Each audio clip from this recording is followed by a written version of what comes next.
that. And there's not a meeting tonight.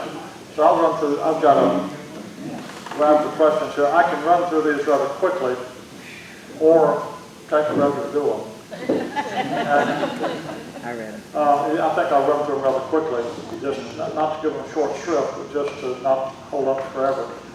If you have one of these questions and I don't answer to your satisfaction, I'll be here for the rest of the weekend. You can come and knock me around about it, okay? Number one, will Jesus Christ have or continue to have his earthly body, his resurrection body that he had on earth? Well, turn with me to Revelation chapter 22. And remember that when you're talking about his resurrection body, you're not talking about just simply his earthly body. You remember Luke 24 when he talked to his apostles in the upper room, he said, they thought he was a spirit. He said, the spirit doesn't have flesh and bone like I have.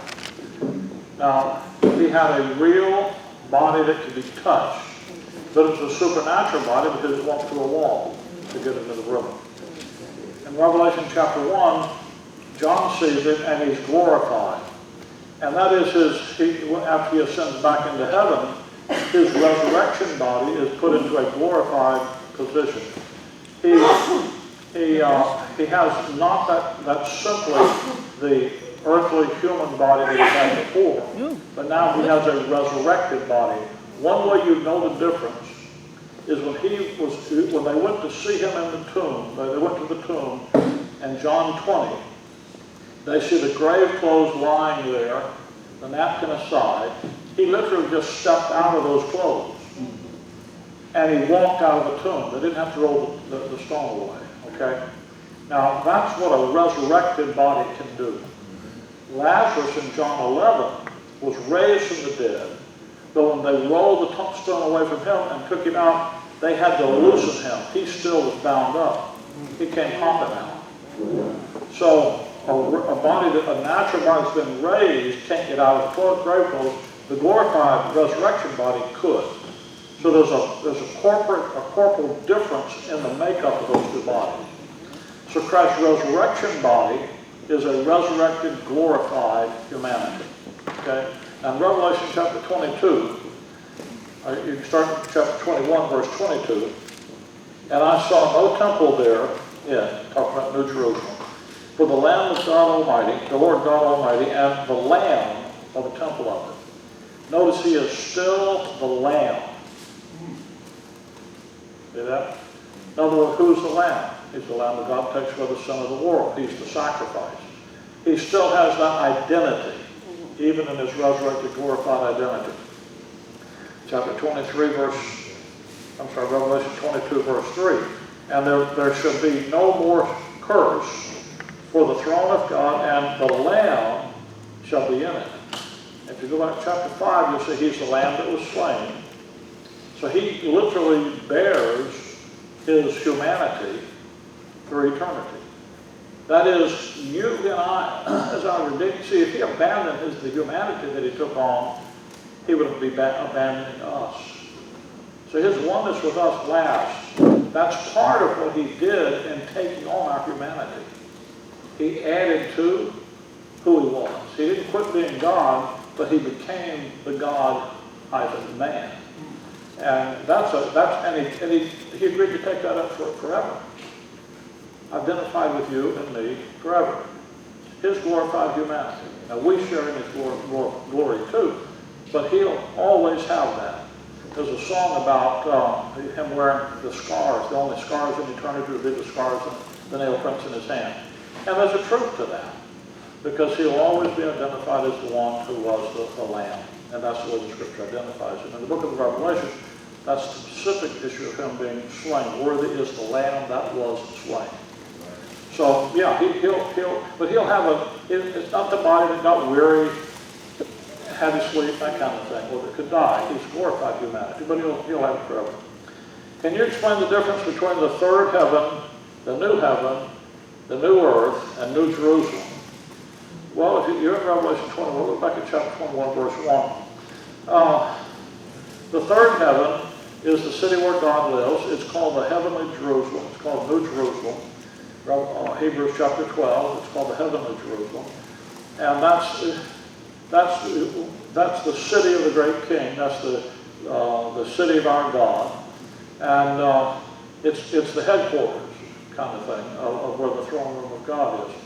Now, it's more than a city in the sense that it's a large kind of a complex when you begin to study about it, and so forth. But that's the third heaven is the concept of where God lives. Second heaven is the starry heaven. The first heaven is after around the earth. Now, in Revelation 21, and I saw a new heaven and a new earth. Notice that heaven is singular there. If you go back to Genesis 1:1, in the beginning God created the heaven, singular, and the earth. Chapter 2, verse 1, it says that out in the seventh that God finished and that the heavens, plural, are finished. The heavens, plural, and the heavens, singular, are two different things. In the original creation, as in Revelation 21:1, there's only one heaven. There's not the division. He divided this, he divided that, divided. The divisions are done away with, and now there's that, all those are brought together in one. Okay? So the difference between the third heaven and the heaven is that now these things have been brought together. And there's not the separation and so forth, the alienation and estrangement that sin caused. Now they're all under the one headship. And so you really have just one heaven. And that's the whole thing is united together and functions together as one living unit. That makes sense? New Jerusalem is the city where the throne room of God is. It's the city where the government of God comes out. That thing we read this morning about in Genesis 28 about Jacob's ladder. This is the gate of heaven, and the angels ascend and descend. Jesus in John 1 says that in the kingdom that they were going to see the angels of God ascending and descending from Jerusalem. Well, if you think about that, if angels live out there, wouldn't they descend and ascend back? Wouldn't that be the way you would do that? But it doesn't say that. It says they're going to ascend and descend. So why would be they ascending and descending from the earth? Because the earth is the command center. They go out from the earth and do their work and then report back. That's the figure they're describing that. Telling you again that the earth, and on the earth, the place on the earth is New Jerusalem. God literally laid foundations for his city when he created the earth, for his palace to live on. They're over there in that Middle East now. It's all been torn up. Job 38 says he broke up the foundations and stuff, but that's where he's going to put his house, his city, and so forth. So the city is you think about Washington D.C. or you think about Brussels, or you think about some city where the authority dwells. In your state, you have a state capital, that kind of thing. Every state does. It's that kind of thing. It's the capital. And it's going to be located on the planet, run the universe. So, maybe that helps. I know we have will. Do we have free will? Does God intervene? Do we only have free will as he gives it to us? The term free will is used in a theological sense. Come with me to the book of Leviticus, chapter 1. I mentioned this morning about Calvinism. And there's a great theological debate about whether you have free will and if your will is really free and not free. John Calvin, Martin Luther, a lot of these theologians of the past, especially Protestant theologians, you go back to Augustine, who's the father of Catholicism, Catholic theology. They all talk about the bondage of the will. And they deny the fact that you have free will. The reason they do that is they say that God, before the foundation of the world and the counsels of the Godhead, determine everything that's going to happen. And that you really don't have free will. You really are just carrying out God's will. Yeah. Now, if you're really just carrying out God's will, quit worrying about it. Just go do whatever you want to do, because that would be God's will if that's the only thing that can happen. And they'll say, well, no. And I read a book one time with one of these guys, and he had 12 different wills of God. Wow. And I'm thinking, holy moly, I got to remember 12 of these things? I have trouble remembering 2 things. And my wife's got a honey-do list of 10 things, and I can't ever get any of them done. And you know what? You know the honey-do list that you give you 10 things on the honey-do list. You know, my wife bought a little whiteboard, put it in the man cave. We write them all down.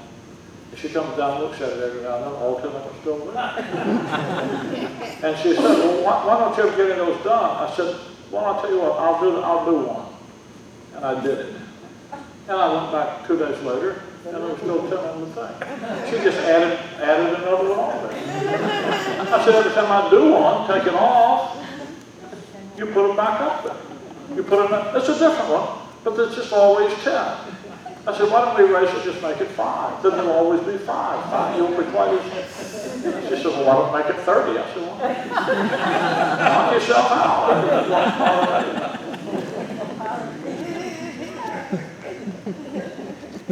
Free will actually is a Bible concept. Leviticus chapter 1, verse number 2. Speaking of the children of Israel, and saying to them, if any man of you bring an offering unto the Lord, you should bring your offering of the cattle, even of the herd, and of the flock. If his offering be a burnt sacrifice of the herd, let him offer a male without blemish. He shall offer it of his own voluntary will at the door of the tabernacle, the congregation. Notice your Bible talks about your own voluntary will. Now, come over with me to chapter number 22, just so we can get the terminology here. Chapter 22. Verse 18. Verse 17, the Lord spake unto Moses, saying, speak unto Aaron and to his sons, and to all the children of Israel, and say unto them, whatsoever he be of the house of Israel, or the strangers in Israel, that will offer his oblation for all his vows, and for all his free will offerings. So the term free will turns out to be a Bible term. As uncomfortable as that makes theologians.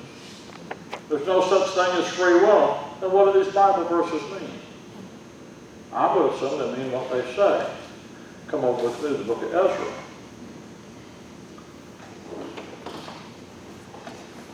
Ezra chapter number 3.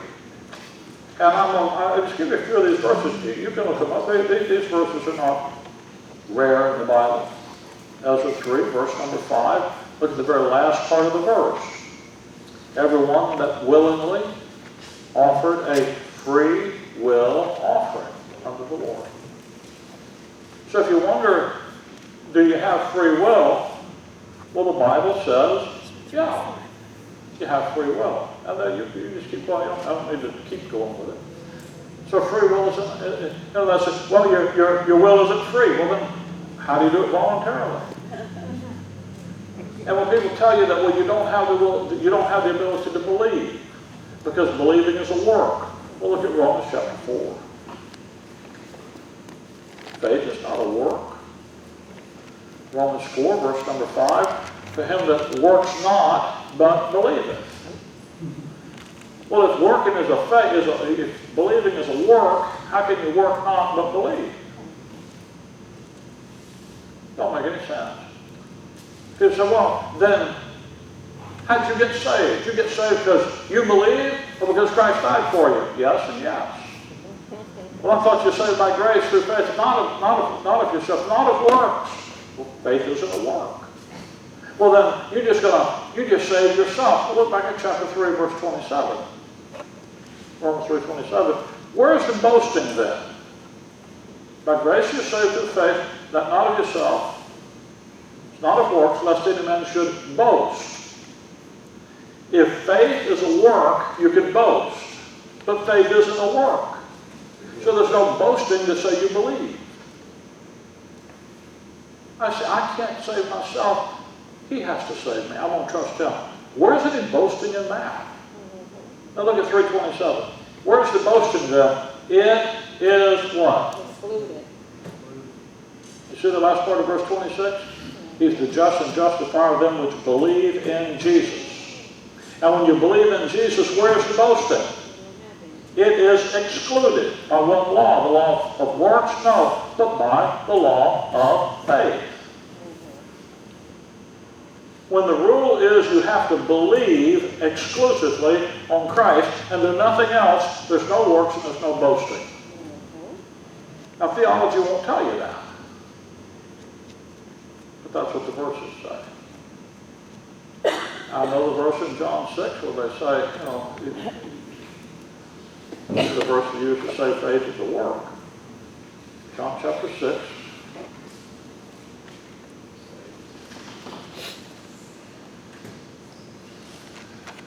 Verse 29.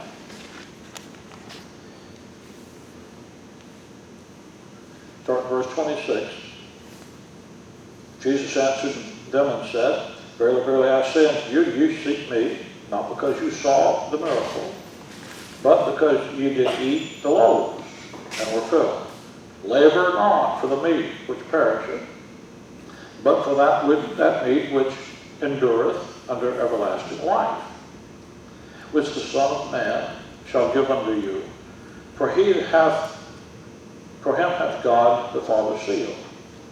Then said they unto him, What shall we do, that we might work the works of God? Jesus answered and said unto them, This is the work of God, that you believe on him whom he hath sent.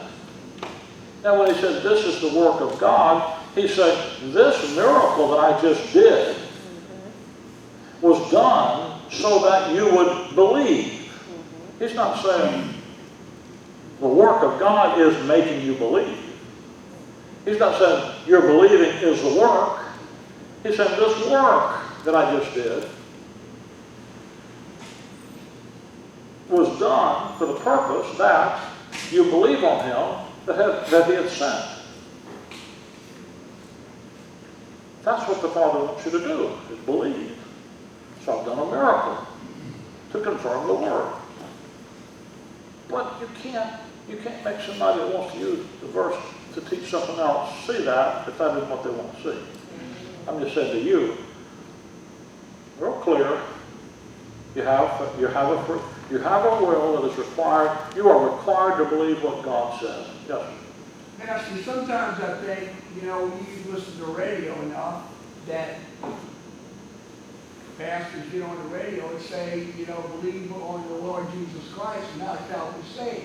So if you believe, do you believe that Jesus Christ was the Son of God and died on the cross for your sins?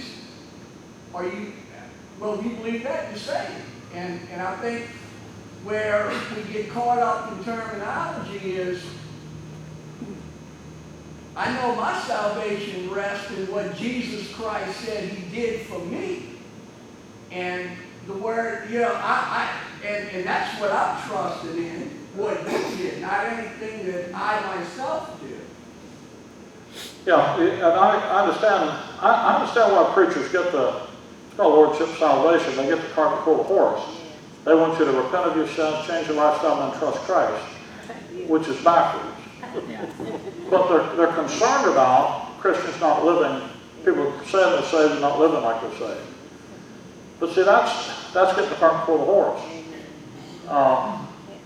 You get saved, and then the life that you get then lives in you. Amen. Now, believing on the Lord Jesus, there's never a time in my life, I was raised in church, raised in the Methodist denomination. From the time I was a baby, I was christened as a baby, had godparents, went through catechism, all that stuff, did everything. I sang in the youth choir, played the organ for the youth choir. I said this morning, I lip-synced in the youth choir. And the night I got saved, December 31st, 1962, I was 15 years old. And turned 15 on the 8th, I got saved 31st. And I didn't know I was lost until that summer before that. There's never a time in my life that I did not know and believe that Jesus Christ is God who died on the cross for the sins of the world. I was just taught that like I was taught George Washington was the president of the country. And I believe George Washington was the president of the country because that's what I thought. I believe John Cherry grew down because that's what I was taught. I didn't have reason to doubt any of that. I believe Jesus was God and God. But I went to youth camp that summer before that, and a bunch of wily Baptists, and they convinced me I was lost. My uncle's church. I played ball with the ball team, the RAs, on Wednesday night. They went to youth camp, so I went with them. All my neighborhood buddies, we played ball together. And I heard a guy teach that week, and he convinced me I was lost, but I couldn't figure out what to do about it.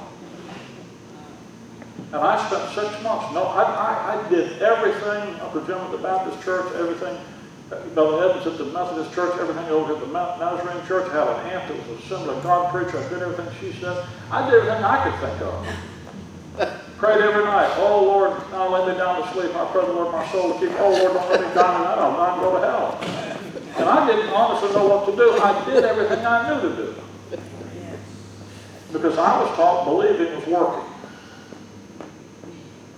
When I heard a guy say, believe in the Lord Jesus Christ, I thought he said work. Because that's what I heard. Because I heard this is the work of God that you believe. I thought believing was a work. And I had to work. And the reason I have a passion for the idea that faith is not a work is because I spent 6 miserable months lost, convicted, thinking I had to work, and realized I couldn't. And I sat at an organ keyboard one night and read a hymn and realized by reading that hymn that faith wasn't a work. It was just relying exclusively on what Jesus Christ did for me. What was the hymn? And I made that choice. Bang. What was the hymn? Just as I am, without one plea. But when you play music, you don't read the words, you read the music. That's right. And I was playing that hymn because I played for the 8:30 church service. And I was in a Methodist church, you know, if you must whisper a prayer. You come in quietly before and you have a little mood music, you know, and everybody's praying. Well, I was practicing that mood music. And I started singing, playing that Just As I Am, and I thought in my head, that's the song them stupid Baptists sing. I was mad at everybody then. I mean, I've been to the Baptist church, my uncle was a great evangelist, and he'd sing, you know, you'd sing 8 verses of Just As I Am, 5 verses of I Surrender All, and 4 more verses of Why Not Tonight, you know. And you've been there, you've seen that stuff out. You let your mother come down. Yeah. And I said, that's, and I started reading the words, and I said, just as I am, without one plea, but. I said, that's like a nitwits. They said, I don't have a plea, now they're going to make a plea. And I started arguing with the song. Because like I said, I was, in my spirit, I was mad at everybody. I was confused. Just as I am, without one plea, but that thy blood was shed for me. And I said, I ain't going to make another one. He said he didn't have a plea, now he's got 2. I said, what kind of a nit? What? I can't play that song. And then I read the next verse. I said, oh, wait a minute. And then I realized, just as I am, without one plea, but not, it's except that thou bidst me come to thee. Oh. And it dawned on me right there out of that all he wanted me to do was just come without one plea of my own, but that thou bidst me come to thee. I said, Lord, here I am. And I trusted Christ. That's the first time I ever knew that believing wasn't work. You'd have said to me, believe in the Lord Jesus Christ, and I said, I am. I got saved on organ bench. I was a good Methodist. I got up and I ran to the chapter right and prayed. I was so excited I couldn't stand it. I ran downstairs, found the youth director, said, I just got saved. I said, what are you talking about? I just got saved. No, you've been saved. Ricky, you've been just I went to the pastor. He said, I couldn't talk to anybody into believing I got saved that night. But I knew I did. And you talk about losing friends and uninfluenced people. I did some of that. I was sitting on an organ bench. We were waiting on the watch night service. It's going to start at about 8:30, about mid, we would finish, we'll start at 8 o'clock. And I'd go up about 7 to practice the organ, and I was really sitting on the organ bench waiting for my girlfriend to show up. Well, she showed up after that. What's going on? She didn't understand it. I think the only people actually understood it when I went home and told my mom and dad. And fortunately, my dad, he gave me a Scofield Reference Bible. He has no idea why he did. Well, he does too. When I asked Dr. Ed, there's a Grace Church where had a school that I'd gone to, Henry Gruby. And my dad went to ask Dr. Gruby what would be a good thing to give Ricky to, he said, get a Scofield Reference Bible and get a copy of Explore the Book by J. Siddle Baxter. And he gave me those 2 books. And that got me started on the right road. I had a school teacher that I went back to school after the holidays, Roy Lange. He was a Grace pastor in Mobile.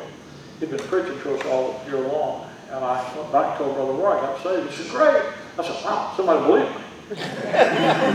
And he said, well, come down and study with me every day. And I did, and I studied, started going to his church, learned how to study the Bible rightly divided. Fortunate to have gotten in with that. In order not to be a Baptist, my dad, shortly after that, left the Methodist Church because of the modernism. I'm 15 years old, so you do what your parents tell you. I was 16 when they left the Methodist Church. And he said, we're going to go around to Jim's church, the Baptist church around the corner from us. I said, Dad, I'm not a Baptist. I'm not a Methodist either, but I'm not a Baptist. I believe eternal security might be a Methodist, but I'm not a Baptist. I'll go to that Grace Church out there.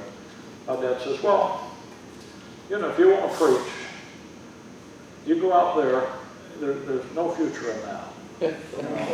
No money in that. And I was having to work for a living and so forth, teaching school. And as a dad, thinking about his son.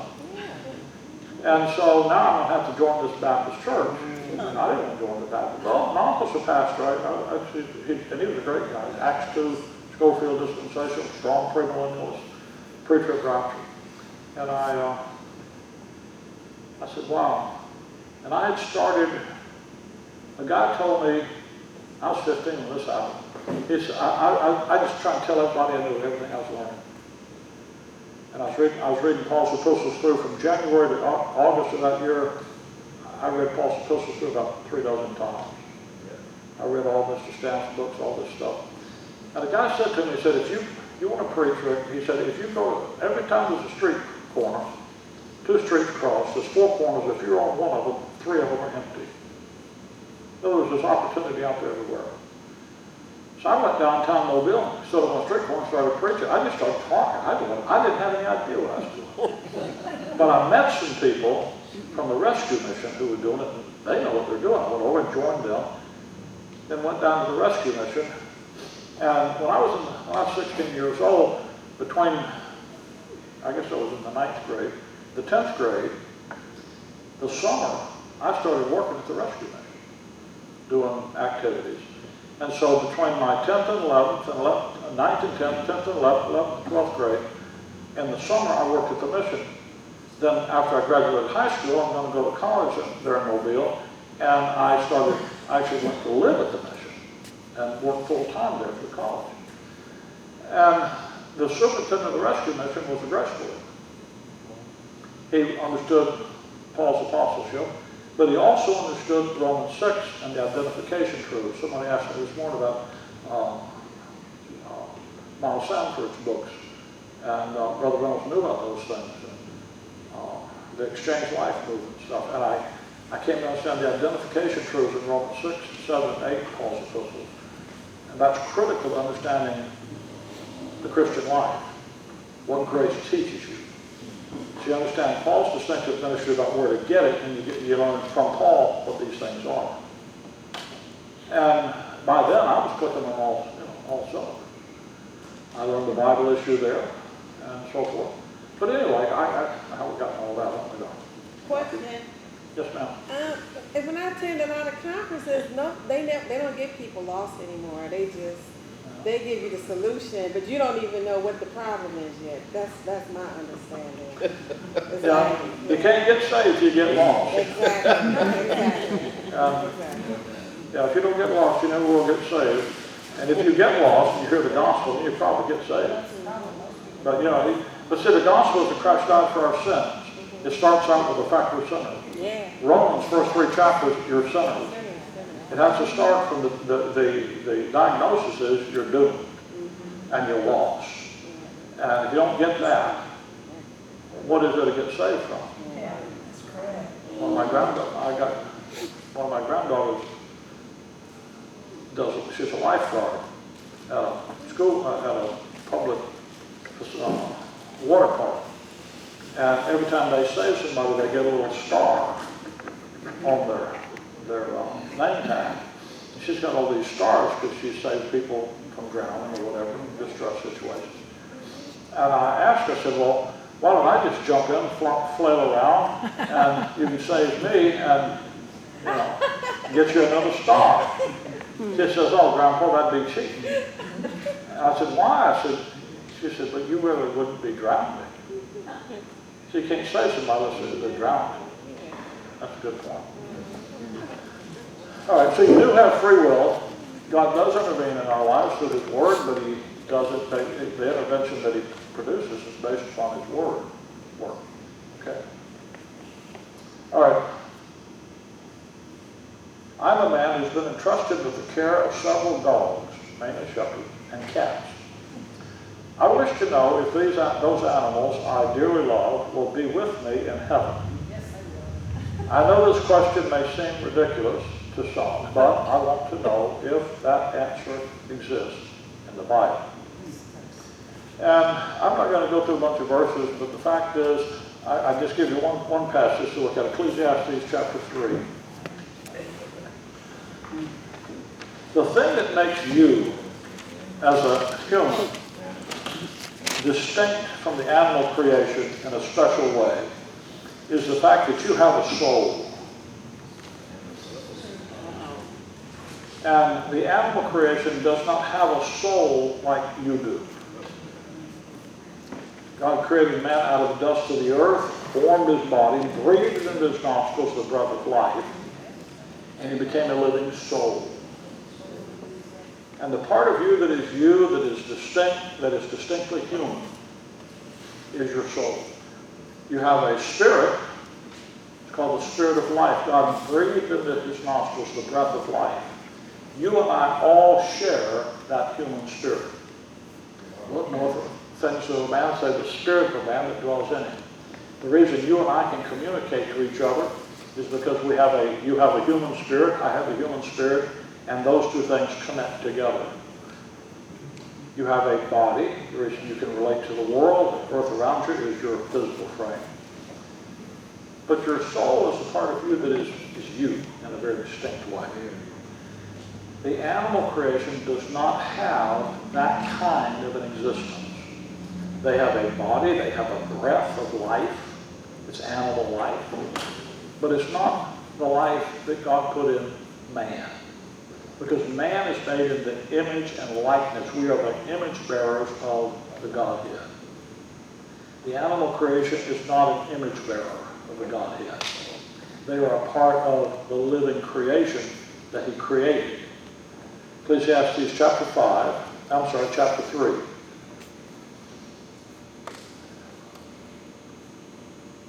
Verse 20. All go to one place.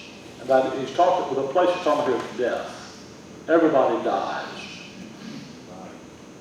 All are of the dust and turn to dust again. Dust thou art, to dust thou return. You remember that. Walter Longfellow he said, dust thou art, dust thou return. Was not written of the soul. Your body made of dust, return back. That's true of everybody. Who knoweth the spirit, the breath of life, of man that goeth upward, and the spirit of the beast that goeth downward. So the spirit life of a man is one, but the spirit life of an animal is different. You follow that? Yeah. So where animals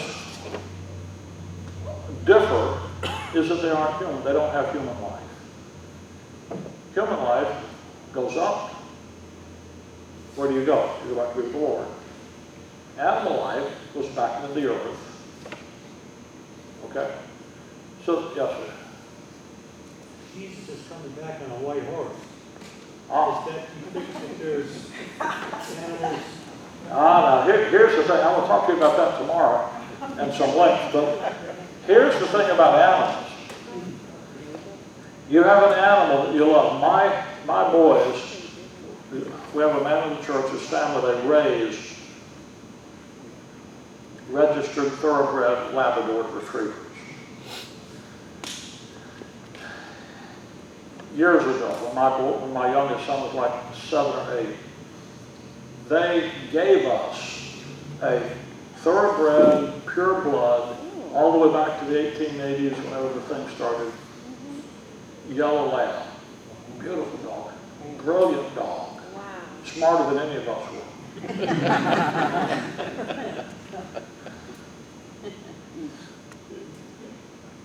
Sam could come and look at you and say, tell me what you want me to do. He was wonderful. He had this personality that just was wonderful. The day I had to put him down when he'd had a stroke, he came into my office, looked at me, and you could read his face. You got to do something about this. Something's happening to me. Yeah. And we loved the dog. My boys did. But he died. And my son, that was the one who really was his master, had married and had children by then. And he had twin girls. And they bought 2 labs for the girls. Twins not twins, but out of the same litter, I guess you call them twins. And those 2 dogs are some of the dumbest dogs I've ever met in my life. But they had, Jody, he said, I see Sam in that dog. Because they breed them to have personalities. And you get the next dog, and you get one, and they'll have exactly the same personality. And I know you can love them, be attached to them. You see the distinctive that God put in them, and you want them to be. Now, why are there animals in the earth? Because there are animals in heaven. When you read the description in the Bible of heaven and the environment of heaven, when you get there, you will discover that the world we live in was patterned after heaven. Heaven isn't patterned after us. Heaven is the pattern. New Jerusalem, that's the pattern. That's the master pattern. We're the copy. Very good. Okay? Horses in heaven. All kinds of animals in heaven. So your dog doesn't have to die and go to heaven. When you get up there, you're going to find the original. Wow. Okay? Now, there aren't any Labradors in heaven because a Labrador Retriever didn't exist until about 1850. Really, they bred the breed, the Germans bred the breed specifically through genetic engineering, bred the breed to accomplish the retriever instinct. Yes, ma'am. That's what the creationists that are real good with their doctrine. They say, like, when they when they go to a zoo and they hear people say, oh, that tiger, God created that tiger. He said, he did not. Sin created that tiger. You know, you're going to see the original version of what it really was and how, he ain't going to try to eat you and stuff. Right. So what I doubt there are any Clydesdales in heaven. But where the Clydesdales came from. Yeah, that person. Okay, I don't know what kind of horses are there. I'm not a horse person. I'm really a dog person either, but White. I'm sorry? You know they have the white. I hope so. Well, they're going to come back. The white horse, yeah. And they have grizzly ones. They have all kind of colors, all kind of different designs. The white, you talk about the white horse. I think about dogs. I'm still stuck. So, no, I don't think your dog's going to die. Your dog, when it dies, its spirit went back into the earth. Because it's a creature, came out of the earth it was created for you, for your enjoyment. But it was created in order to create an environment here that matches the environment in the third heaven. That encourages me. When I die, close my eyes, go to the Lord, I'm not gonna wake up in a weird place that I'm totally unfamiliar with. Little Charlotte, that little 10-year-old, 11-year-old girl that died a couple of weeks ago, she and I had many conversations about, she says, what's it going to be like in heaven? And I have a whole teaching series about that, and she actually watched that. Her family did. And she would tell me, and I would say, you look at a little child's mind. And you think, wow, sounds like better than I was thinking. Well, I don't think she woke up in a terrifying, Star Wars-y, sci-fi kind of environment. It was an environment that this world, before sin, was created to emulate. Because God's intention was to bring his throne down here. He wasn't putting it in a strange place. He'd bring it down here where we're comfortable. Okay? So, Will we go to, when we die, go to heaven, saved, and if the one that's not saved, will they go to hell, or will we go to a different place until that time? when you die, absent from the body, you're present with the Lord. Amen. Paul said to depart and be with Christ is far better. Mm-hmm. When lost people die, they go to hell. And they go to hell waiting to face the great white throne judgment, which then sends them to the lake of fire. Lost people are condemned already. They're already lost. They're already under the judgment of God. John says the wrath of God already abides on them. See, they're lost. They're in danger. And when they die, you don't have to decide where they go. They're on the way to hell now. So they go, when you get saved, you change direction. They just keep going where they're going. Will they be burning, or just be? Yes, ma'am. Hell is like, if you, my wife was on a jury last week. If you go to a trial and the jury finds you guilty, they send you to jail, and a few weeks later, months later, they bring you back and they have your sentencing. When a lost man dies, he goes to hell. That's like, I'm guilty, I'm going to jail, waiting to be sentenced and sent to the big house. That's the great white throne judgment. What Eric was talking about, the degrees of sin, you're judged by your works. Hitler will get a lot worse punishment than some little lady who just lived her life, didn't trust Christ, and did the best she could, tried to treat people right, but she never trusted Christ. But she's lost. She's lost because she trusted her righteousness. But, so she doesn't get what Hitler gets. There's justice meted out. But that takes place at the great white throne judgment. Hell is sort of like the holding jail to the sentencing. So they're not getting any grace right now. They're not just asleep, and then one day they're going to wake up and say, oh my God, I'm lost. They don't go to sleep. Okay, yeah. Luke chapter 16, Jesus talks about the rich man died and then was buried in hell and lifted up his eyes. He's awake. And he's in hell. He wasn't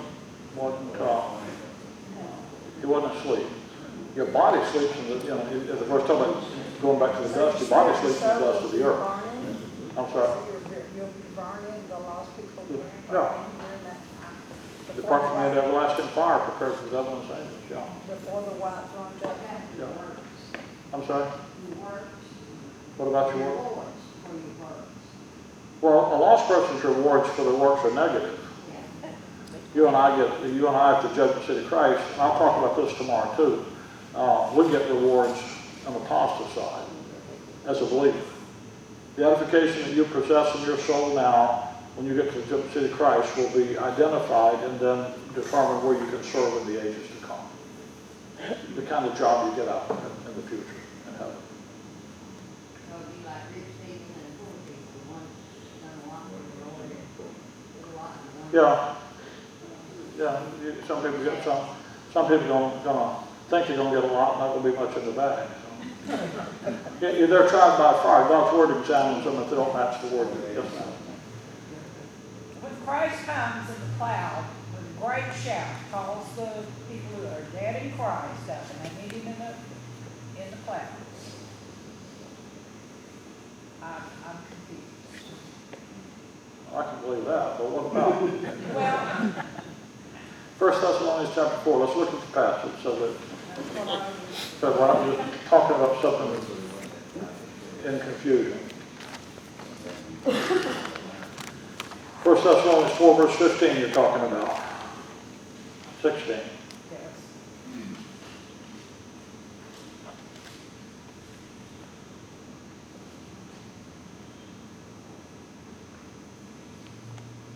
Which part of it confuses you? Well, I misunderstood, but I thought you just said when you died, when you died, instantly you're present with God. Yes, ma'am. Yes. Right. Your body goes into a resting place, and that body is going to be glorified body when you cut shouts and calls or something like that. Now you get your glorified body then, not when you die. Right. Then our spirit goes So, to him immediately when we. Yeah. Okay, all right, I'm good. Okay. Yes, sir. Pastor, you may talk about this tomorrow, but you were talking about degrees, like the lady was saying, and like you said, the person that just tried to live a good life but rejected the gospel. Or I guess my main thing is, there are degrees of torment. Is that correct? Correct. Okay, let me ask you, how does that relate to the lake of fire, the ultimate place? That's where that's applied. That's what the great white throne, look at Revelation 20. The issue at the great white throne judgment is not whether you're going to go to the lake of fire or not, because you're not. The issue is what condition are you going to have when you get there. Revelation 20 verse 12, and this is the great white throne, verse 10 and 11, this is where it is. I saw the dead, small and great, stand before God, and the books, plural, were open. And another book was open, which is the book of life. The dead were judged out of those things which are written in the books, according to their works. Now what the book of life means is verse 15, whosoever was not found written in the book of life was cast into the lake of fire. So the book of life is there, your name's not there, so you're going. But we've got this record of all of your activities. Everybody says this, my good works outweigh my bad works and stuff, so we're going to have the scales here and see how, what you did. And be not deceived, God not mock, whatsoever man sows, that should he also reap. And so for the evil you did, you reap more. And they're judged according to what's in the book, in the books, according to their works. And verse 13, again, they're judged, every man according to their works. And the reason for that, Jesus told some people, he said, if the miracles had been done and you've been done at Sodom and Gomorrah, they'd have believed it's going to be more tolerable for them in the day of judgment than for you. Because you've rejected more light, more understanding. Hell will be a lot worse for the Pope. Yeah. Oh, excuse me. Mother Teresa, that crowd, that will for somebody, that didn't have the light to understand the opportunity they had. Yes, ma'am. And on that note, I want to encourage believers, because I know some believers left because they figure, oh no, you mean my favorite relatives in the lake of fire. Well, that just shows you love the ones that are left, get the message to them instead of saying, oh my God, I lost these people to the lake of fire. Maybe. You don't know if you did or not. Because my thing as a history teacher, I say, Hitler may be saved and your preacher, your pastor may not be. You never know. But it's a sad thing when people don't know where their relatives go.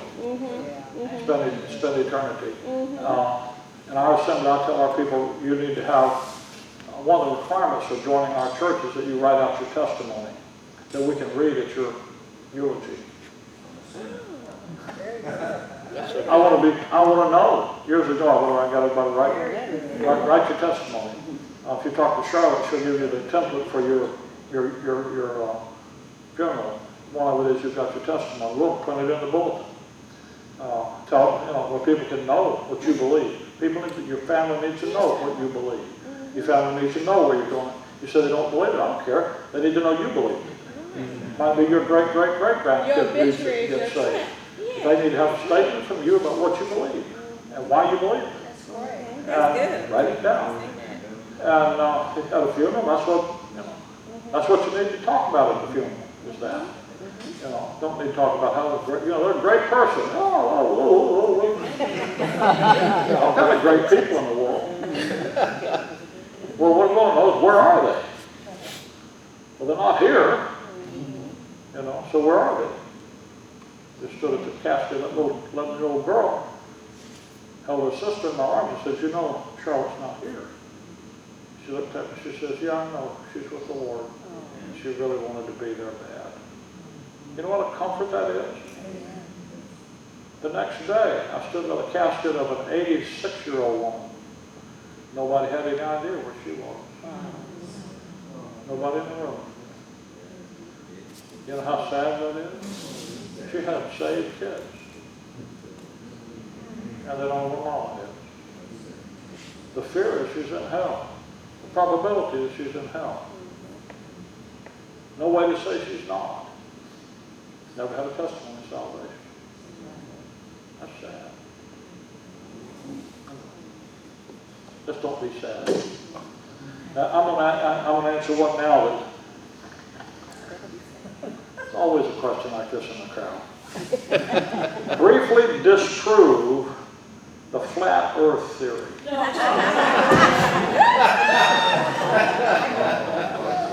I don't know how close, come with me to Ecclesiastes chapter 3. I don't know how much you follow this stuff, but currently in the last several years there's been a resurgence of what's called the flat earth theory. And let me say something to you about it because it's really quite a serious issue. I think if it wasn't for Facebook, none of this would have ever gotten the traction it's gotten. Because you don't have the forum to get it out. There's a historian out of the University in California several years ago, a decade or so ago, wrote a definitive study on the history of the flat earth idea. Since about 350 BC, mathematicians have sought to demonstrate that the earth is a sphere, that there's a curvature to the earth, and it's all been math. Nobody could do more than just the mathematical designs until the 1950s and 60s, when we began to put people into space. And when you did that, Sputnik, you guys remember Sputnik, Yeah. and then the American system, National Aviation, Space and Aeronautics, like NASA, in the 60s, and they operated on the principle that the Earth was a sphere. And they put people in space according to them. Some people say they didn't, that it's all a joke, and that kind of thing. Nobody, it seems, believed and has propagated through history the idea that the earth is flat. It's historically not true. It's not accurate. What I was taught in school, that Christopher Columbus was trying to prove that the earth was round. Because people at that time don't seem to have believed it was flat. The historians say. That really came from a novel written in the late 1800s and a movie propagating the novel in the early 1900s. And it became popular folklore. And it's just it's like I said this morning, a while ago, that, I was taught that George Washington chopped down the cherry tree. Turns out he probably didn't have a cherry tree, that was just some folklore. Well, okay. So, why do people believe in a flat earth? Well, it's because people they look at the conspiracy stuff, they look at the scripture, and they say, well, prove to me in science. And, I have friends that believe the earth is flat. And they believe the Bible teaches that it's flat. And you got to go by the Bible. And the science teaches that it's flat. When you see, so forth, as other people, like most of us, been educated to think that it's not flat, that it has a curvature to it. I was at the Museum of Science and Industry in Chicago a week ago today with my grandson, 15, he turned 14, he had a birthday, and his birthday he wanted to go to the Museum of Science and Industry. And we were in the space exhibit. They have a big thing. They have one of those space capsules that went to the moon, they say. And one of the things about living in Chicago is you're in a first-hand, you don't read about it, you go look at it. Did you ever wonder, when you see the pictures of Neil Armstrong and all, and the American flag and it's flying? Yeah, Did you ever wonder about that? yeah. Didn't have any wind to blow it. Because it's on a tree. They have a picture. I'm standing there looking at it. It's hanging not from a pole, but it's hanging from a pole with an arm out like that, and it's hanging off of that arm. This arm pole is what's holding it up.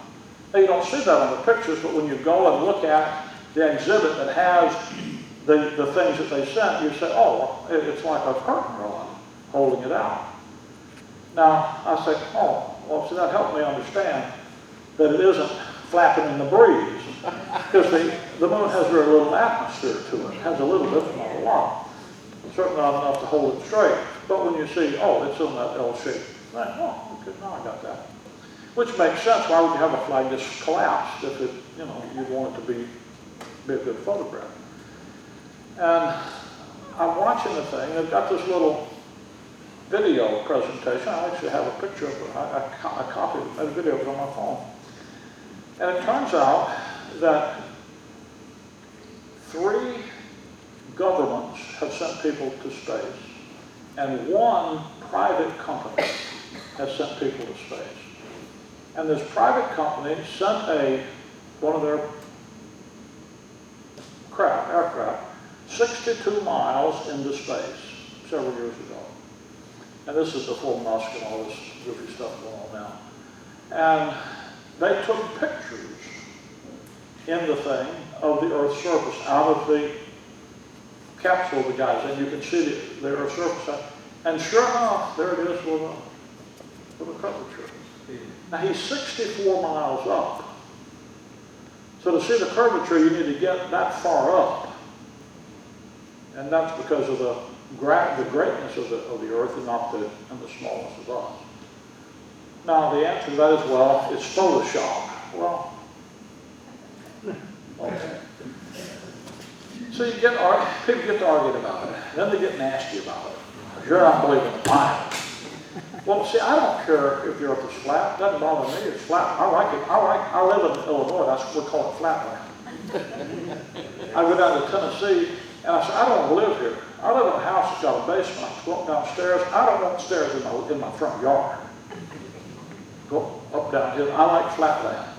So I don't mind the idea that the Earth is flat. That's not a problem to me. What I get concerned about it is when you say the Bible teaches it. Okay? That's what I'm interested in. And people say, well, here are 75 verses to prove the Earth is flat. I look at them, and none of them have anything to do with the Earth being flat. They have to do with the Earth being standing still, not doing this, heliocentric, but none of that's got anything to do with the Earth being flat. And so I watch people fight about it, and I think, this is just goofy. And here's you got Ecclesiastes 3, verse 11. He hath made everything beautiful in his time. Ray Stevens wrote a song about it. Everything is beautiful in its own way. Oh, they can't sing. He hath made everything beautiful in his time. Also he hath set the world in their hearts. Talking about God. So that no man can find out the work that God maketh from the beginning to the end.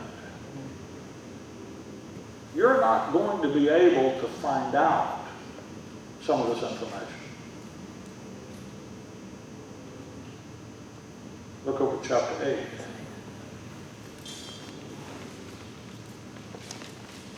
See, So if you're going to try to find out information that God says you can't know, to me that's a fool's errand. So the whole debate about it, and the people that propagate it, where it comes from, are not Bible believers. Not at all. Now there's some Bible believers that have taken it up, but they didn't start it. They're just propagating what they saw. Ecclesiastes 8:16. When I applied my heart to know wisdom and to see the business that is upon the earth, for also there is neither day nor night, seeth sleep with his eyes. In other words, I'm studying this so long that I don't even have time to sleep. Then I beheld all the work of God, that a man cannot find out the work that is done under the sun. Because though a man labor to seek it out, yet he shall not find it. Yea, farther, though a wise man think it to know it, yet shall he not be able to find it. Man told me, I've studied for 1,000 hours of this stuff, and I'm convinced. And I thought of that verse. Though you spend 10,000 hours. Now, when somebody tells you they spend 1,000 hours studying something, you kind of just cock your head a little bit. You know how long 1,000? That's 40 hours of work week in a week, and how many hours of 1,000? How many work weeks that is? That's a lot. So, I think in his perception. So I read that and I say, nah. I think you're looking for something you can't find. Now, I do not believe in a flat earth. Okay, I believe the earth is a sphere. You want to know why? I'll show you 3 reasons. These are my reasons. Now, you're going to put this on the internet. I'm going to get yelled at and screamed at. I've never been scared of being yelled at and screamed at. But I've also not tried to take a position on these things because I think it's foolish to try to look at creation, work and study, and try to find it out, because it never works. And that'll be one of my points. If you're going to believe in a flat earth, then you need to produce a working model that explains sun rising and sun setting across the horizon. It needs to explain the phases of the moon. Now the Bible says the sun rises and it sets. You need to be able to explain what that means within the model of a flat earth. Now what they do is they have a flat earth and they have a sun rotating around it like a spotlight. Down, not a round sun with a spotlight. But that means it comes and it goes, but it doesn't rise and set on the horizon. The model doesn't work. And it also doesn't explain the phases of the moon.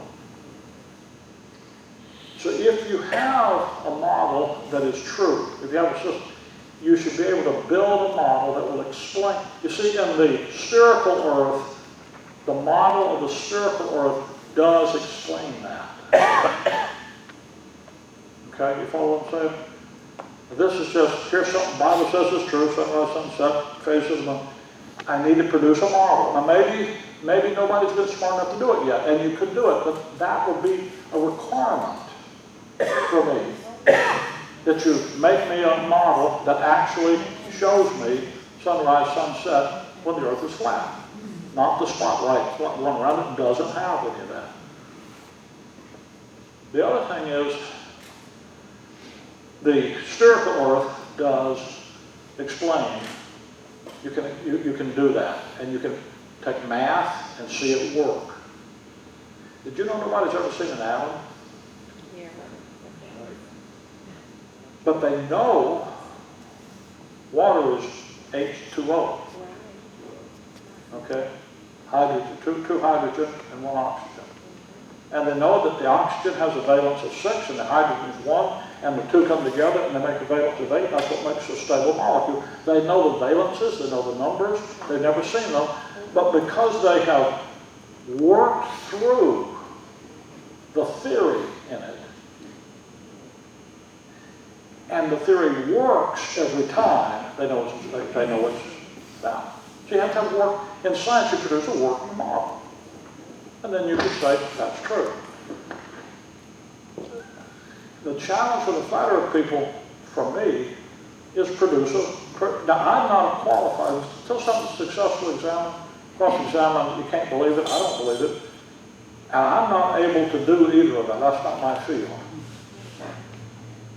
But when people who are not flat earthers look at the models the flat earthers produce, and they point out the problems, I look at it and say, well, you need to fix that before I won't believe it. So take a model, give it to your opponent, let them, that's yet to be done.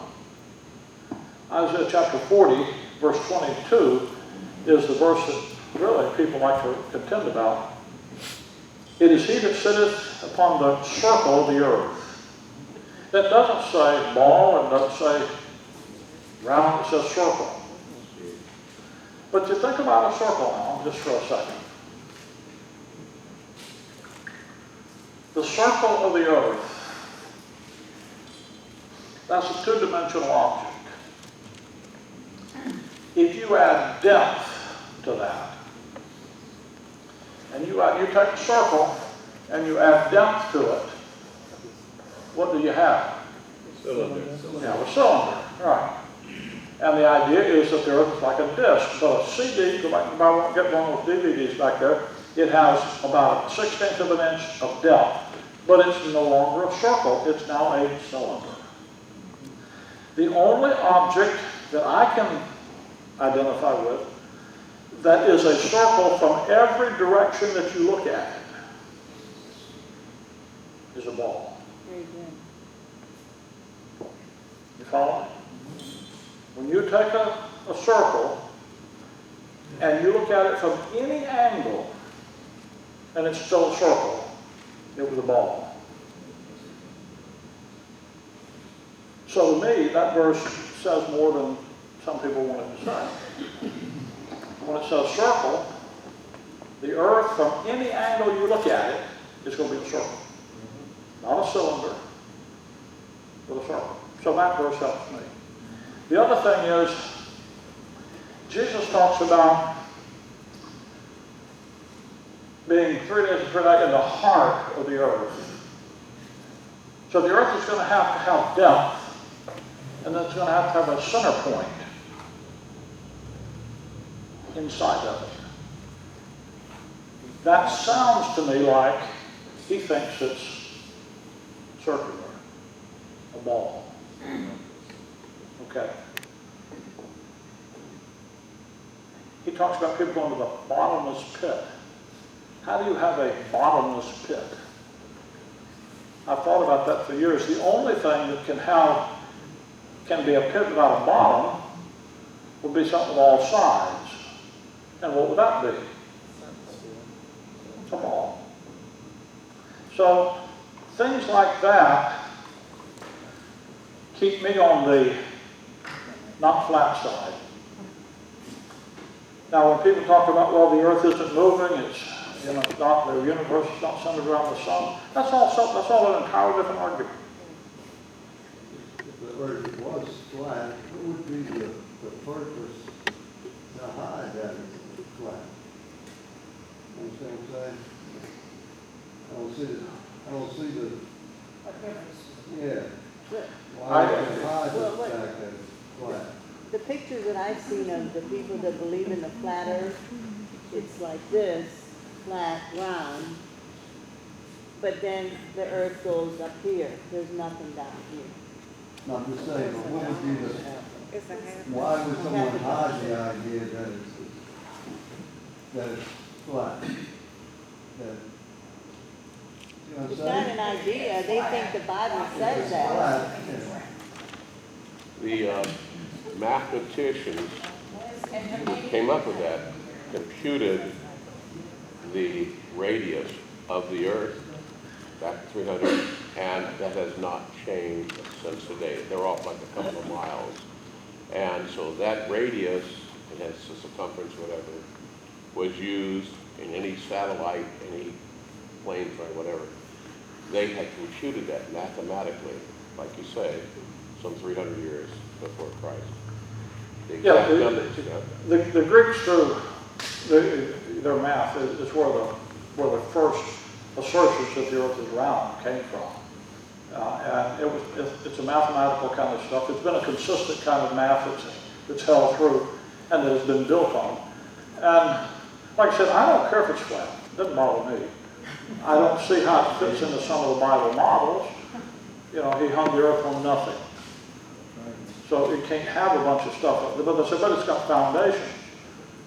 Well, I understand it has foundations, but that's different than saying that it's sitting on something. A foundation doesn't have to be a physical structure. It can be different things. People, at the round earth, people say, well, that's the tectonic plates and all that stuff. And, you know, I'm just saying, I think I'll go get a Dr. Pepper with all that stuff. Well, I have a problem with that because when you say the earth is flat, you're denying the Word of God. And when you're denying the Word of God, you're denying God. You're calling him a liar. So if he said the sphere, then he's right. Right. Well, that's the reason I'm going to say, If you say it's flat, don't call my God a liar. no, see, they wouldn't say they're calling him, they would disagree with the understanding of the verse. Yeah. And I disagree with their understanding of the verse. Right, because he's saying that God is a liar.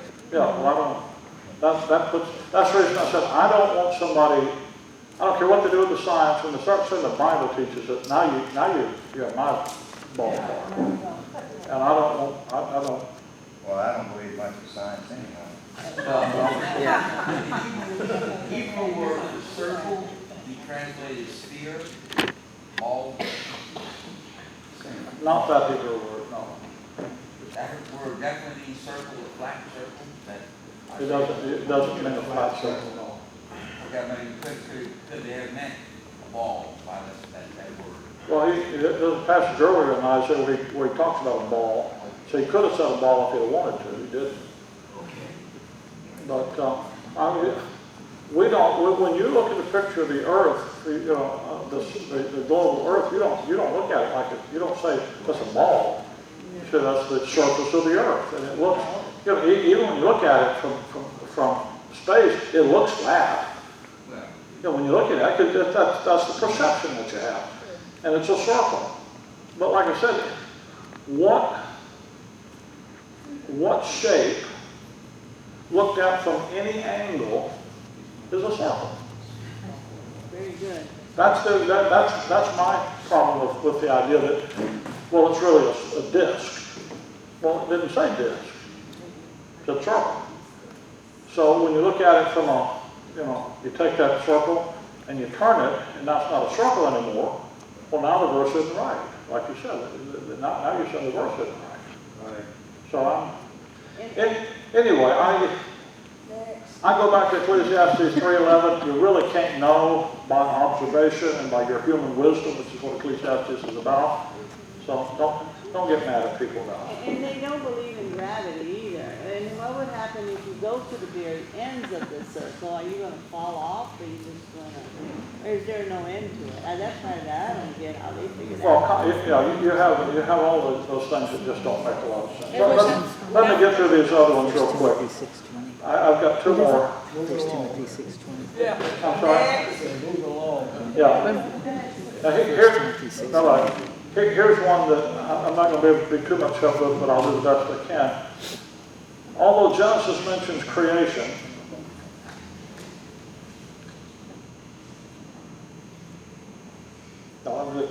how do you regard Dr. Michael Heisling's belief that God created a divine council composed of high angels, the greatest of whom was Lucifer, eventually became corrupted and led a number of angels into rebellion with him?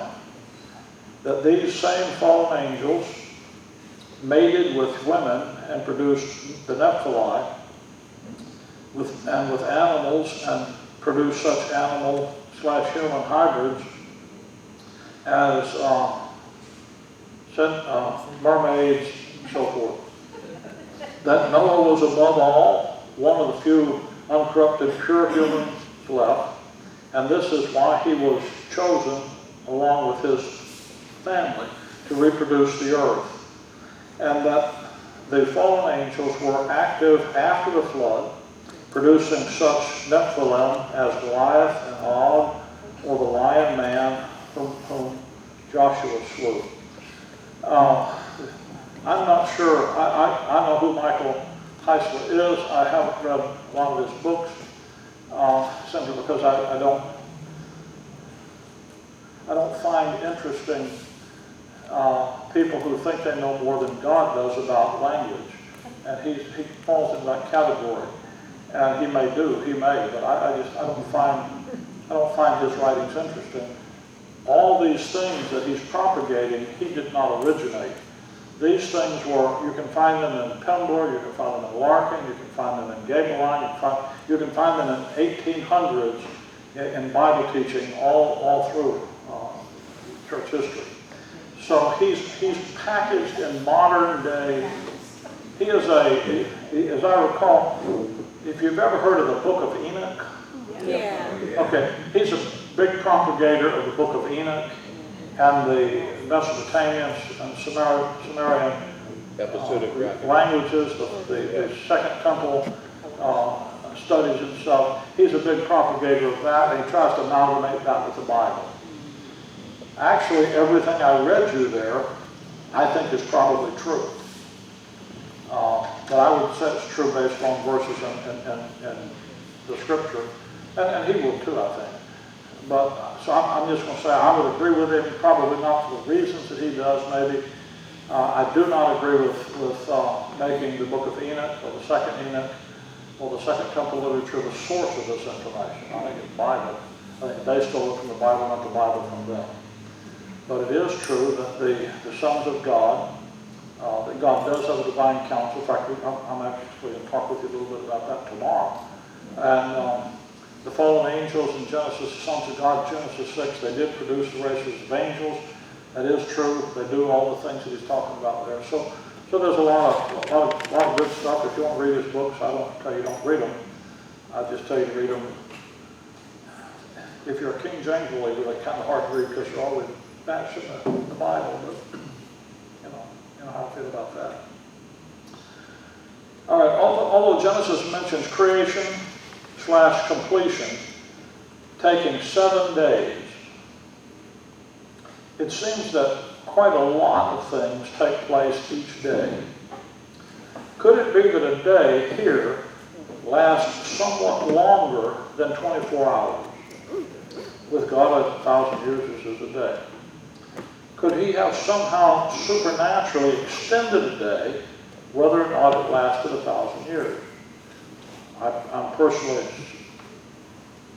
suspect that as a man is usually 4 or 5 years older than his wife, it is because possibly Adam was created 4 or 5 years before Eve. Don't tell my wife that. This one thing, the days are 24-hour days, and if you look at it, he created the plants before the sunlight. So the plants needed the sunlight. You can cover plants up for a couple of days and they won't die, but you can't do it like thousands of years. No. And so it is 24-hour days. I think even the Hebrew is 24-hour days. Well, the Hebrew can go either way, but the day of the Lord, for example, is the same Hebrew word, and that's way more than 1,000 years. But the thing in Genesis, he says the evening and the morning of the first day. The evening and the morning of the second day. That's not you don't have to define the word day to get that. You know what an evening and a morning is. And could God have made the evening and the morning 1,000 years apart? Yeah, but why would he have said the evening and the morning if he did? Why would he mislead you? Right. So I think that it's pretty obvious. And the idea about a lot of things being done each day, that is the truth. There's a lot of stuff. You go back and read Isaiah 40, the first part of that chapter, the verses up, 10 verses up before what we read there in verse 20, and he describes how he weighed out the mountains and how he formed them. He did that, man. He did a lot of stuff. But see, God can do that. How is it? Here's the thing about evolution that fascinates me. If you look at creation, it looks old. The young earth people say that. Adam, when he's created a full-grown man. He's 1 day old, he looks 30. He's created with the appearance of age. If you ask him how old he is, he said, well, ask God, don't say he's a day old, but he looks 30. God go through Genesis 1, and there's a process. He does this, then he does this, then he does this, then he does this, then he does this. And it's a process of building. So when you look at creation, it should look like it evolved. You build a building, you lay a foundation, then you put the superstructure up, you watch it, it grows right in front, it evolves right in front of you. The difference between what the Bible teaches and what science has done is man says, that took 5 billion years. God said, no, that just took a day. See, I did it, and he tells you, you look at it and you see what I did and how the process worked, it should look like it evolved. That's what it ought to look like. Because that's what happened. It evolved over 6 days. So he just tells you it didn't take 50 billion years. I could have went and done it, but it didn't. Now why didn't it? Job 38 tells you, didn't you guys watch me do this? God was educating the angelic creation about what I'm building something here, boys, watch what I'm doing. Because I'm going to use it to fix some of you. And they watched them. He watched them build it. And they understood what he was doing. They shouted, wow, look here. Did you ever do that? Watch somebody build a building? I wonder what that's going to be. My wife and I walk a circuit. And they tore this little restaurant down. Oh, what's it going to be all there? I don't know. They cleaned it all off, put a fence around, going to build something. We walked by there, put up a sign. It's going to be a Starbucks. Oh, glory! Oh, we don't have to go 4 blocks for a Starbucks. There's one right around the corner. Now, as they start putting it up, I said, oh, that's going to be more than Starbucks. That's big. Oh, it's good. It's going to have a drive-thru. And you begin to see it. And then they put a Chipotle right next to it.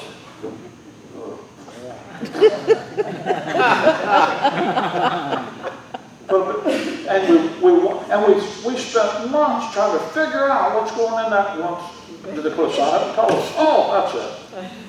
But we watched it go up. And we figured out, well, they watched creation. But it only took 6 days. When we look at it, we say, man, it took. They reject what God says. So I think that the days are 6 days. And I think when you look at it, the creation doesn't lie to you. It looks like it was created through a process, and it was. But when you go, and the Field Museum of Science of Natural History in Chicago, and you see them say, well, this took place 15 to 25 billion years ago. And I said, that's just people that are trying to deny God. But when you look at creation and you see the different things in it, that obviously, like you look at the geology of the earth, and you say, well, those things, obviously took a process to create that thing. And okay, but now I know how to explain that. So anyway, okay. I have one more. Go ahead. No, just saying, I saw a great bumper sticker said, God created man on the 6th day, and on the 7th he rested. Then he created woman. No one has rested since. No one what? No one has. No one has rested since. Yeah. You didn't like that? Come on, wasn't that great? I'm not repeating A not so hard one thrown out the road. I'm not repeating that. Not me. I got one more question, and this one I'm just going to Do you see two groups of Gentiles in Paul's epistles? Those who blessed and those who were cursed. And no, I do not. In Galatians chapter 1, or Romans chapter 11, Paul says that through the fall of Israel, salvation has gone to the Gentiles. And he's the apostle of those Gentiles. Now, in Galatians chapter 1, which is written way before Romans, Paul says how that let's read Galatians 1. Galatians 1:15. When it pleased God, who separated me from my mother's womb and called me by his grace to reveal his Son in me, that I might preach him among the heathen. So when God separated Paul to be the apostle of the Gentiles, he separated him so that he would preach among the heathen. With the fall of Israel, salvation went to the Gentiles. There was no hope for anybody at all after Israel fell. Israel became part of the heathen. Exactly. Chapter 2 of Galatians, verse 9. James, Cephas, and John, who seem to be pillars, perceived the grace that was given to me.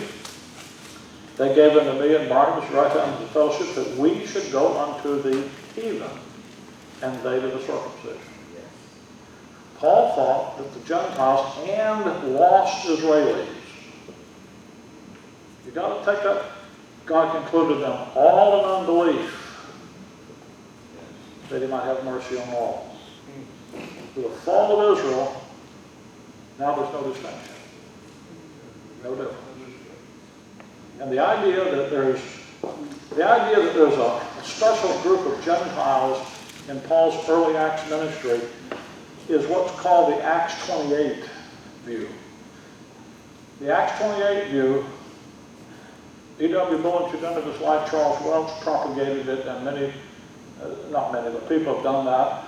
And in this part of the United States, through the southern region, through the ministry of E.C. Moore, who I knew back in the 60s and early 70s, Brother Moore embraced some of the Acts 28 doctrine. Most of the people that know him and were taught by him, he died at 85 several years ago. A lot of the brothers who were taught by him, younger men, didn't understand where he got some of this doctrine from, because he didn't say, I got it from Charles Welch or something. But I say that because he had such an influence on a lot of these preachers that are preaching today in this part of the world, that Acts 28 kind of thinking has permeated a lot of them. And the idea is that there was a special group of people in the book of Acts among the Gentiles who were still a part of the promise that God gave Abraham. And then Paul would go into a synagogue and he would preach to the Jews and to the God-fearing Gentiles. That those Gentiles who were blessing Israel, like Cornelius, or these Gentiles who were in the synagogue and so forth, that they still had a special status before God. Romans 11 says nobody had any special status before God. I mean, either Israel fell or they didn't. Either the middle wall of petition went down or it didn't. Now, the motivation behind that, now with Welch, what he said is that the dispensation of grace in the body of Christ did not begin until after Acts 28. Now, Brother Moore said the body of Christ began in Acts 9, but the dispensation didn't begin until 28, which is another thing. He kind of amalgamated those two things. That's why he would say, as far as we're not Acts 28ers. But that when you hear somebody talk about Paul having two sendings, sent in Acts 9 and later sent to the heathen Gentiles, the books that Paul wrote, you don't know what Paul's ministry was in the book of Acts. You learn it from the books he wrote. Luke wrote Acts to explain to Israel what's going on. Paul wrote his epistles to explain to me what's going on. And when Paul says in Galatians, the first book he wrote, that when Christ saved me and sent me, it was to preach to the heathen, is because God had concluded everyone in unbelief, that is, he already concluded the Gentiles, and now he concluded Israel. and no lost Jew. The little flock still saved, but no lost Jew was, well, they were all lost. And they were they were put down in the position of being, and that's what it says in Romans 11. He says, I speak to you Gentiles, and as much as I'm the apostle of the Gentiles, I magnify my office, if by any means I might provoke to emulation in which of my flesh is saved some. Yeah. Right. He said, I'm going out here among you heathen Gentiles preaching, taking Israel's message, Israel's Messiah, Israel's signs and wonders, and taking them out here among the Gentiles, trying to make Israel, these lost Jews, jealous and come out here and trust their Christ. Yeah. But they're not trusting their Christ to get in the kingdom. They're trusting to get in the body of Christ. Right. Paul never preached the kingdom gospel. He never preached the kingdom message. Nobody ever offered Israel any hope in her program after the fall of Israel took place. Because that's what the fall means. That program was interrupted. So, and I know, you use a verse like that, chapter 4, Galatians 4.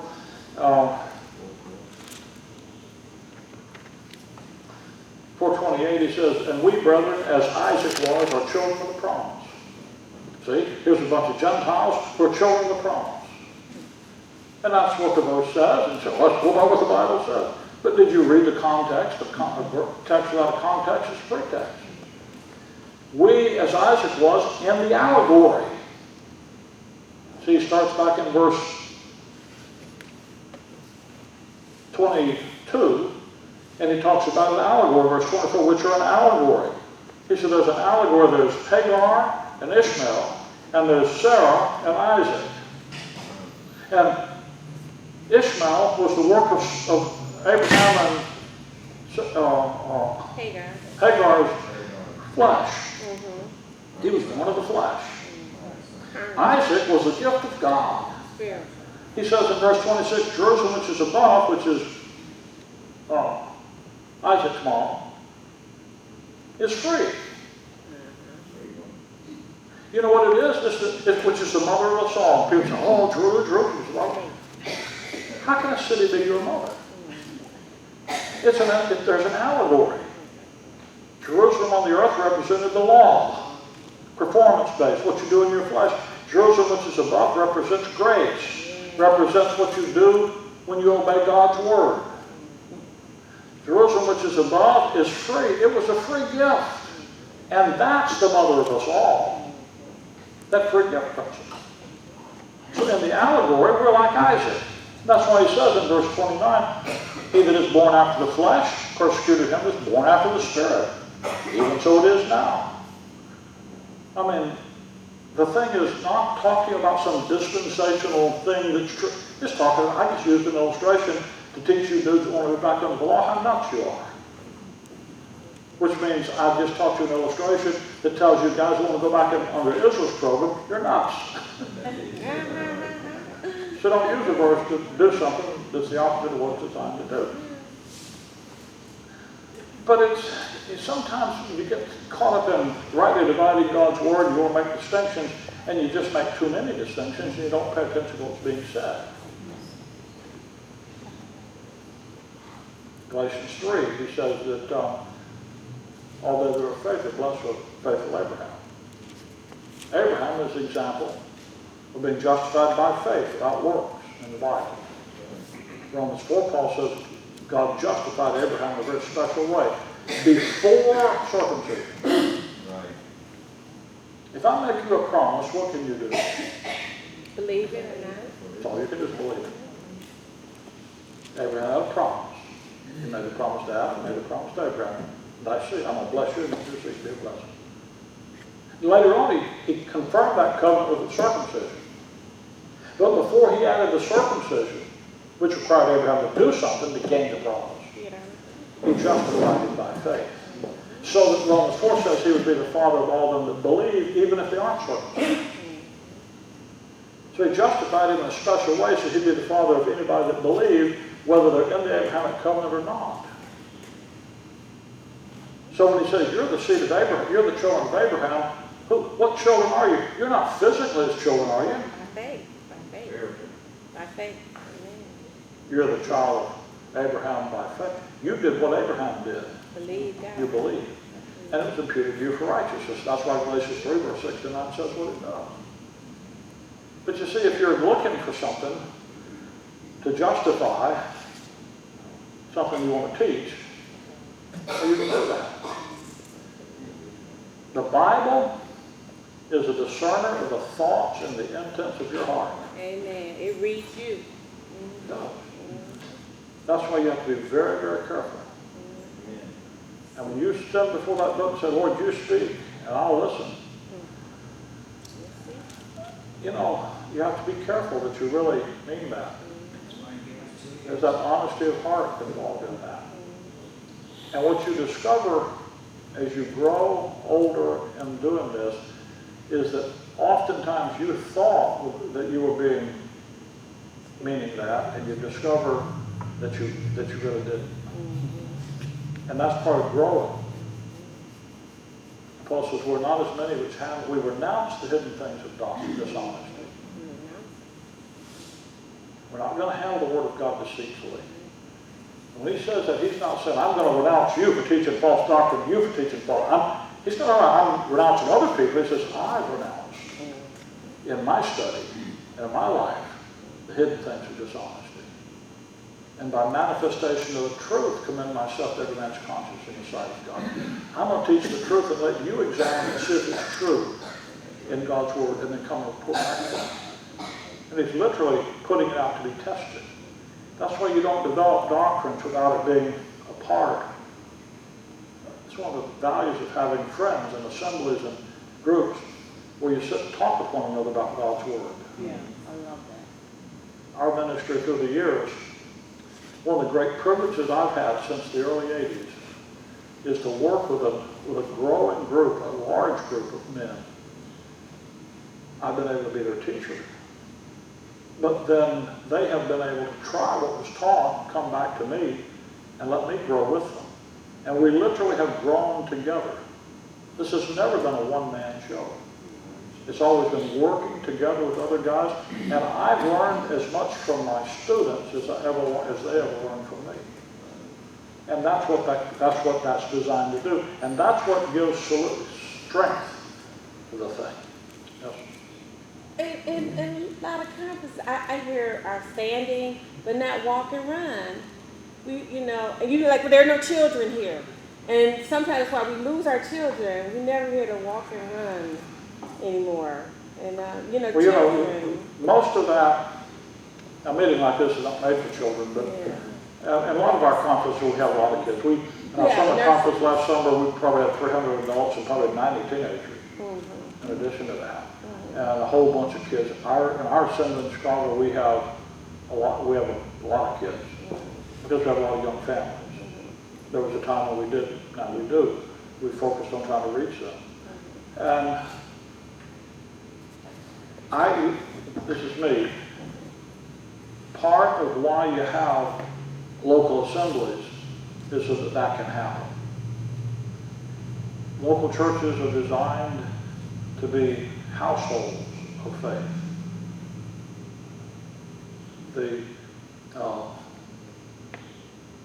If I might behave myself in the house of God, which is the church of the church of the living God, the pillar ground of truth.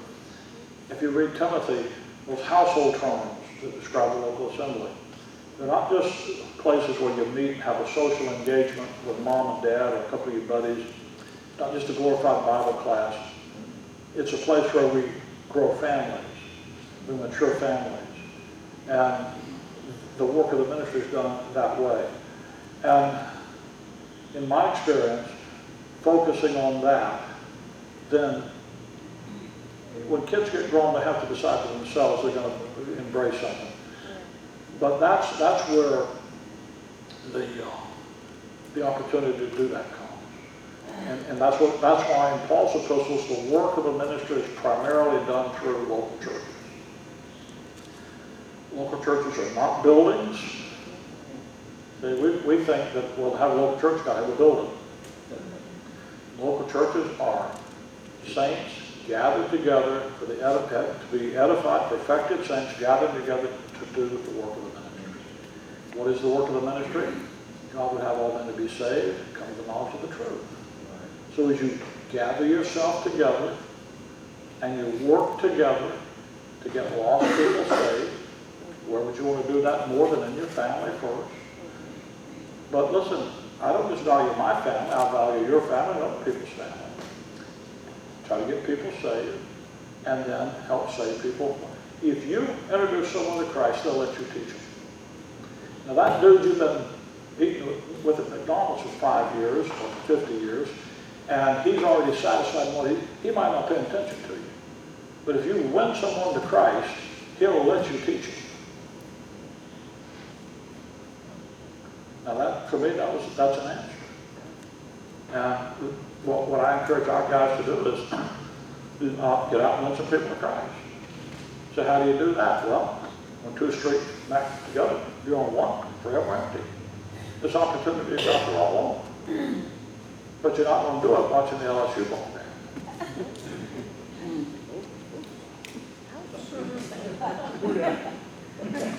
No, you have to do, there's some sacrifice in that.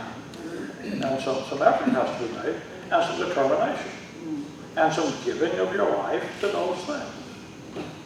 I'd like to ask a question, and I'm not boasting. I've been preaching for 37 years, and I have come upon many, many people. Everybody I talk to have belonged to some organization. Either they're a Baptist, or they're a Lutheran, or they're Pentecostal, or they're Seventh-day Adventist, or they're Mormon, or Jehovah's Witness. And when you try to reason with them out of the Scriptures, they have their own interpretation of the Scriptures. And how do you reason with somebody that's an unreasonable person? You can't reason with an unreasonable person if that person don't want to see that what they were taught was wrong. Because the Bible is the final authority. That's our plumb line. Yeah, well, they'll all say that too. But then, and you know what you have to do? You just, it's like anything else. You just learn to find, it's like fishing. You have to learn how to throw things out in front of them and try things out. That little ad that I did for the radio, that was what the idea there was. Dueling Bible verses. Anybody that's ever thought about Romans 4 and James 2 heard that, and then heard me say there's an answer. If you heard that, what would you do? You'd be curious. I'd say, I don't know what that answer is. They think they already got the answer, that's what I'm saying. Yeah, well, if they think they got the answer, then they're not going to listen. But for how many people were here today that told me we were confused and didn't have the answer? You see, there are